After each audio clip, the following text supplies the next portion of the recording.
Hello guys, welcome to Pakistani real action. तो कैसे हैं आप सब? उम्मीद है आप सब बढ़िया होंगे, मजे में होंगे और खुश भी होंगे। मेरा नाम है मुदस्सिर। मैं हूं मुबश्शिर। सो गाइस, भारत ने पूरी दुनिया को परमाणु युद्ध से बचाकर कल्याण किया है। पूरी दुनिया का क्या हुआ, एकदम ये भी खुलासा हुआ इस चीज का जिसने सबको हैरान किया है कि कैसे भारत ने परमाणु युद्ध होने से बचाया था। और सिर्फ भारत के कहने पर यह युद्ध नहीं हुआ था। नहीं तो अभी तक आपको पता है परमाणु युद्ध के क्या नताइज होते हैं, दुनिया किस चीज से भी जूझ रही होती अगर भारत ना आता तो। सीन क्या हुआ सारा कुछ जानेंगे इस वीडियो के अंदर, बाकी बातें करेंगे बाद में। काउंट करते हैं, रिटर्न एंड स्टार्ट। भारत ने परमाणु युद्ध होने से रोका, वरना 2022 में दुनिया एक भयानक परमाणु युद्ध की शुरुआत देखती। ये बात मैं नहीं कह रहा हूँ, ये बात कह रही है अमेरिका की प्रतिष्ठित मीडिया। वही मीडिया जो हमेशा भारत को गाली देती है, नीचा दिखाने की कोशिश करती है और भारत की उपलब्धियों को स्वीकारती नहीं है। वही अमेरिकी मीडिया आज भारत की तारीफों के पुल बांध रही है और अमेरिका और यूरोप के जो समाज हैं वहां पर भारत की खूब वाहवाही भी हो रही है। यकीन नहीं आता? चलिए मैं आपको स्क्रीन पर दिखाता हूं। तो जैसा कि आप स्क्रीन पर देख सकते हैं, आज अमेरिका की जो मीडिया है, चाहे वो ब्लूमबर्ग हो, चाहे बिजनेस इनसाइडर हो, चाहे वो CNN हो, सब ये रिपोर्ट कर रहे हैं। क्या कह रहे हैं कि अमेरिका ने 2022 में चीन और भारत से मदद मांगी थी कि आपके रूस के साथ अच्छे संबंध हैं, आप रूस को रोकिए, वरना रूस यूक्रेन में भयानक परमाणु युद्ध की शुरुआत कर देगा जो यूरोप और फिर पूरी दुनिया में फैल जाएगा। और इस रिपोर्ट में बताया गया है कि भारत से बात करने के बाद रूस ने अपनी तैयारी, खासकर की परमाणु हमला करने की जो तैयारी थी, उसे होल्ड पर रख दिया, वरना रूस पूरी तरीके से तैयार था एक मैसिव न्यूक्लियर स्ट्राइक करने को। लेकिन पूरी कहानी है क्या? रूस क्यों परमाणु युद्ध करना चाहता था और अमेरिका ने चीन से मदद क्यों मांगी, और स्पेशली भारत के कहने पर रूस कैसे पीछे हटा? चले मैं आपको सारी चीजें विस्तार से बताता हूँ। दरअसल ये कहानी की शुरुआत होती है रूस यूक्रेन युद्ध के शुरुआती हफ्तों से। कुछ ही हफ्ता हुए थे इस युद्ध को शुरू हुए, लेकिन कुछ ही दिनों के बाद ऐसी रिपोर्ट आनी शुरू हुई कि कुछ यूरोप के देश हैं जो यूक्रेन को डर्टी बॉम्ब सप्लाई कर सकते हैं, खासकर की ब्रिटेन। उस समय मैंने आपको ये रिपोर्ट दी भी थी और इस बात से रूस बहुत ज्यादा चिंतित था, क्योंकि डर्टी बॉम्ब और कुछ नहीं बल्कि बड़े जो न्यूक्लियर हथियार होते हैं उन्हीं का छोटा प्रारूप होता है। ऐसा समझकर चलिए कि आपको 100 किलो के एक न्यूक्लियर बम की जगह 1-1 किलो के न्यूक्लियर बम बनाने हैं, उन्हें ही कहा जाता है डर्टी बॉम्ब। इनका जो असर होता है वो बहुत ही जबरदस्त होता है, लेकिन बहुत ही थोड़े एरिया में। और उस समय कहा यह जा रहा था कि यूक्रेन यूरोप से ये डर्टी बॉम्ब लेकर यूक्रेन के अपने ही इलाकों पर हमला करेगा, खासकर कि वो इलाके जो कि रूसी सेना ने कब्जा लिए हैं। और रूसी सेना पर ये डर्टी बम बरसाए जाएंगे, जिससे कि एक झटके में ही हजारों नहीं लाखों रूसी सैनिक मारे जाएंगे। अब इसी बात से चिंतित होकर रूस ने तुरंत एक्शन लिया और 2022 के मध्य तक यूक्रेन की सीमा के पास अपने न्यूक्लियर बम्स की तैनाती तेजी से बढ़ानी शुरू कर दी, न्यूक्लियर मिसाइलें तैनात करनी शुरू कर दी।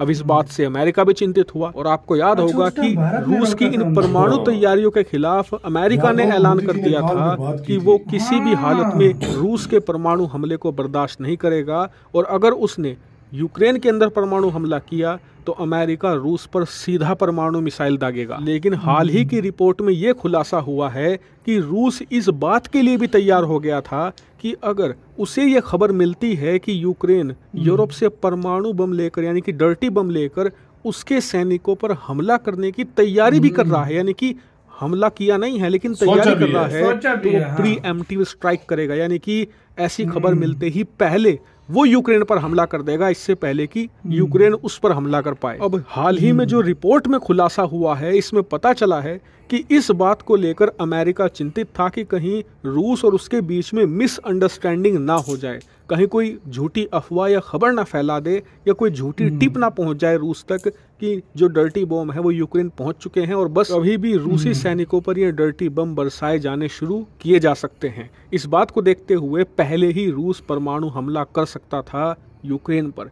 इसी बात को लेकर अमेरिका चिंतित था, इसीलिए उसने भारत और चीन से संपर्क किया, खासकर कि भारत से, क्योंकि चीन से अमेरिका के संबंध उतने खास नहीं है। इसीलिए भारत से बातचीत पर जोर दिया और भारत को कहा कि आप रूस को समझाइए, ये कोई मिसअंडरस्टैंडिंग हुई है, हम कोई भी डर्टी बम यूक्रेन को सप्लाई नहीं करने वाले, और अगर कोई यूरोप का देश सप्लाई करने के बारे में सोचता भी है तो अमेरिका उसे रोकेगा। बस आप रूस से कहिए कि कोई भी ऐसी स्ट्राइक मत कर देना जिससे कि एक परमाणु युद्ध शुरू हो जाए, क्योंकि एक बार रूस ने किसी अफवाह पर भरोसा करके परमाणु हमला कर दिया तो मजबूरी में हमें भी जवाबी कार्रवाई करनी पड़ेगी। और अब जो CNN ने रिपोर्ट जारी करी है इसमें बताया गया है कि भारत ने अमेरिका की बात सुनी और रूस से बातचीत शुरू कर दी, और भारत से बातचीत करने के बाद रूस ने भी बात को समझा और अपनी जो परमाणु तैयारियां थी उसे होल्ड पर डाल दिया, और साथ ही अमेरिका के साथ पर्दे के पीछे एक बैक चैनल तैयार कर लिया ताकि इस प्रकार की मिसअंडरस्टैंडिंग ना हो। अगर दोनों देशों को एक दूसरे के बारे में कोई भी शक है परमाणु हमले के बारे में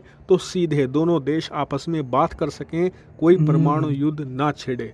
और इसी को लेकर भारत को जमकर क्रेडिट दिया जा रहा है कि भारत ने ही 2022 में ये परमाणु युद्ध रोका था। इसी को लेकर भारत की यूरोप अमेरिका में खूब वाहवाही हो रही है, और इससे आपको पता भी चलेगा कि भारत का जो ग्लोबल स्टैचर है वो पिछले कुछ सालों में कितना ज्यादा बढ़ चुका है कि 2 सुपर पावर भारत को कांटेक्ट कर रही है परमाणु युद्ध रोकने के लिए।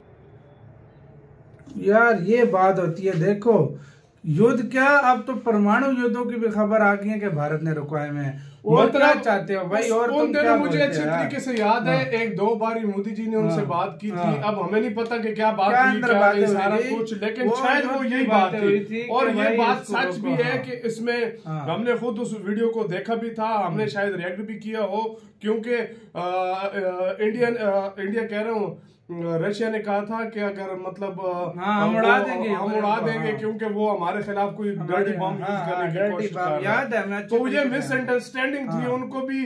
तो अमेरिका ने कहा कि भाई चाइना की तो उसने नहीं सुनी, लेकिन इंडिया की बात सीरियस ली उसने, और फिर वो जाकर तब वो पीछे अमेरिका ने पहले ही इंडिया को बोला है भाई, चाइना को मेरे ख्याल में नहीं बोला था।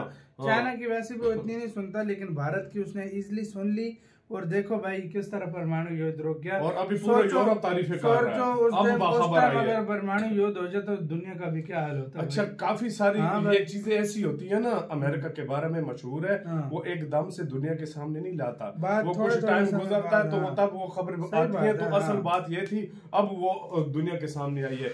इससे साबित होता है कि इंडिया पूरी दुनिया में अमन चाहता है, शांति चाहता है। कभी भी इंडिया का वो स्टैंड नहीं है, एक रिस्पॉन्सिबल कंट्री है, रिस्पॉन्सिबल ये नहीं कि भारत मतलब किसी भी कंट्री को तबाह होते हुए नहीं देख सकता इंडिया हमेशा। पूरी दुनिया का जो पीस का निजाम है उसमें भारत हमेशा संतुलन चाहता है, ना कि उसको बिगड़ना देख सकता है। और भारत को जब भी जरूरत पड़ी है भारत ने पूरी दुनिया का कल्याण किया, चाहे वो वैक्सीन की तरह से हो या किसी को रोक कर हो या अपनी मतलब खाने पीने की चीजें सप्लाई, मेडिसिन, चाहे कुदरती आफत मतलब भूकंप हो गया, कि काफी चीजों में उस मामले में जो है ना मदद की है। आपका इसका कहना है अपनी राय कमेंट सेक्शन में दें। अपना बहुत ज्यादा ख्याल रखिएगा। तो